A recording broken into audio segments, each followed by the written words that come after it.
We got everybody? I guess so. All right. Coach, you ready? Yeah, ready. All right. We'll start with Dash, then go to Jed.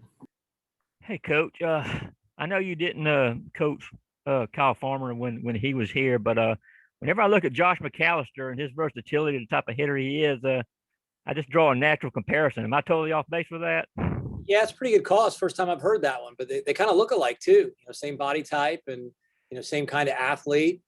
I don't think Josh has ever caught before, and Kyle really hadn't either. They converted him, but Josh could probably do it. He has the mentality and the arm strength and the quickness to do it. But yeah, it's a pretty good call. What did you expect from him offensively this year? I know he hit over 300 in G-Cub, but do you have any idea you would be getting what you're getting right now?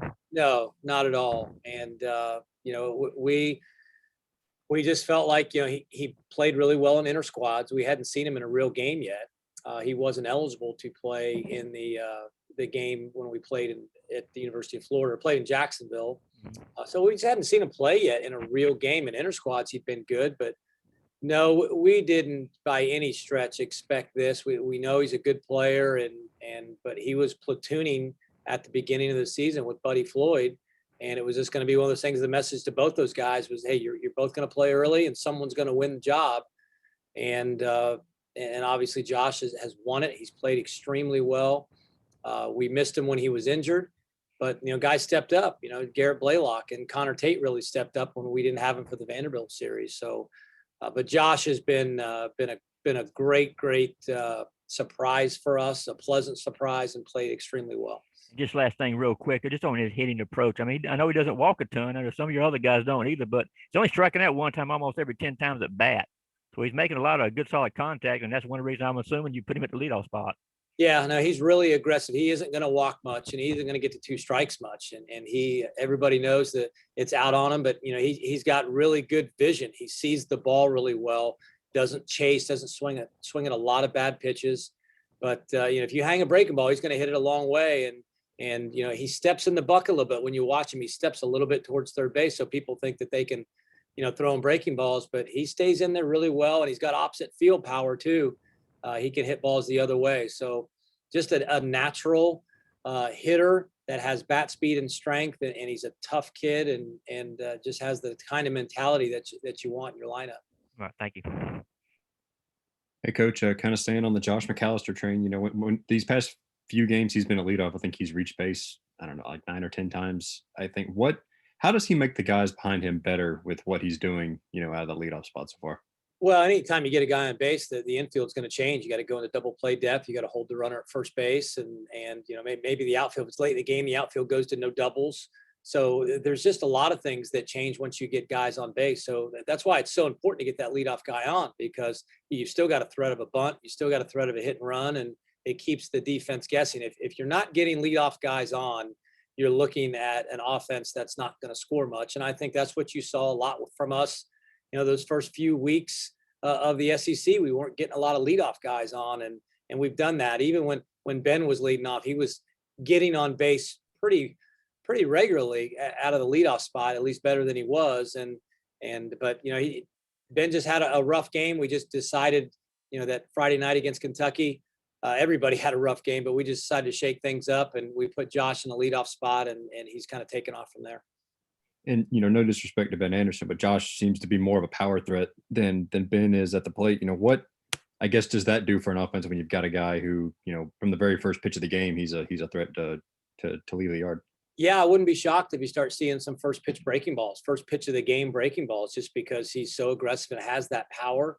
And it just puts some more pressure on that pitcher. And, Ben is your prototypical leadoff guy, a guy that can hit the ball the other way, that doesn't necessarily have a lot of power, but it's a good runner and can do some things with the bat. But, Josh adds it's a different aspect to have. I mean, I think he's a true 2, maybe even a 3-hole hitter, and he's hitting in the leadoff spot. And, but once you have Ben in the 9-hole, and then once you get to the order once, now you've got Ben kind of setting the table for the rest of the guys. And when you think back a few years ago with Tucker Maxwell and Tucker Bradley, that's how we did it. We bookended it. We had, one leading off, one hitting 9-hole, and they just kind of fed off each other. Thanks, Coach. Next, we'll go to Chip Towers and then Drew Hubbard. Yeah, Coach, a little bit of a different question for you. I know your son, Kale, plays over at North Coney High School. Just wondering, is it difficult balancing that, being a coach and trying to get the games? And I don't know if you can talk about the dynamics of coaching or not coaching him, during that process. And, and they're a pretty good team. There's prospects on that team as well. And I don't know what the NCAA aspects of that are as well. If you could address all that. Yeah, I've been very fortunate, through this COVID shutdown, as a coach, I'm not allowed to go out and watch games, but as a dad, I am. So I'm allowed to go watch my son play. I don't have to close my eyes when the other guys are hitting or pitching. I'm allowed to watch the game. And it's nice. I've had other coaches kind of rib me a little bit, hey, they've watched live streams of games, especially this summer. A lot of the tournaments were live streamed, and I'd get a text every once in a while and say, hey, I see you in the background there. And, it's been fun for me because I've been able to watch my son play a lot. And with their schedule at North Coney and the high school schedule, they're playing Monday, Wednesdays, and Fridays. So Mondays normally our off day, and Wednesday we normally don't have a game. So I've been able to see a lot of Monday, Wednesday games.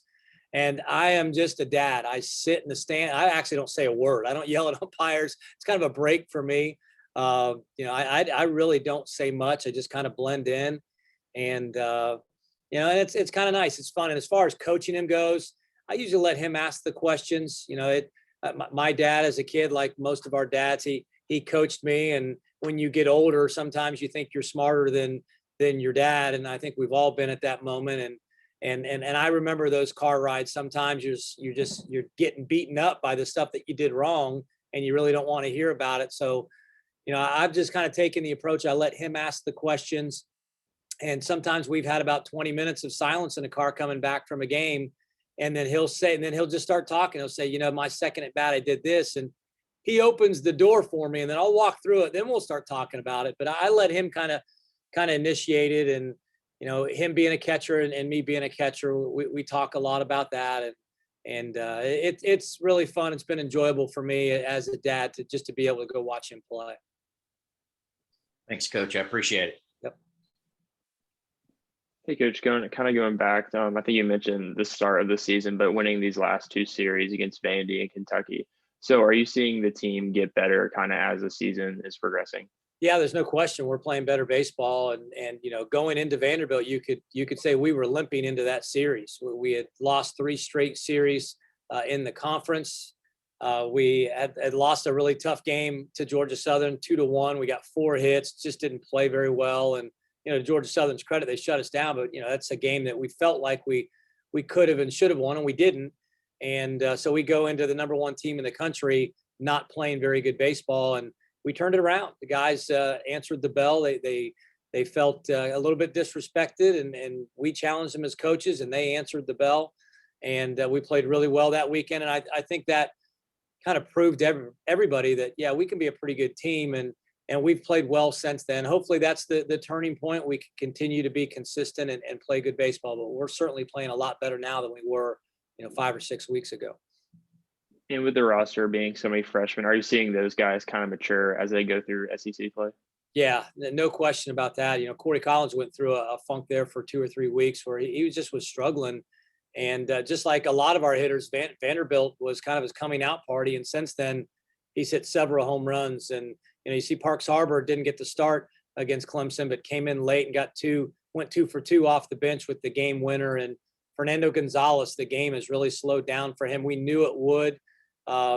Early on, he's such a mature player, but early on, just like most freshmen, he was a little bit sped up and just didn't look as comfortable as we knew he's going to be.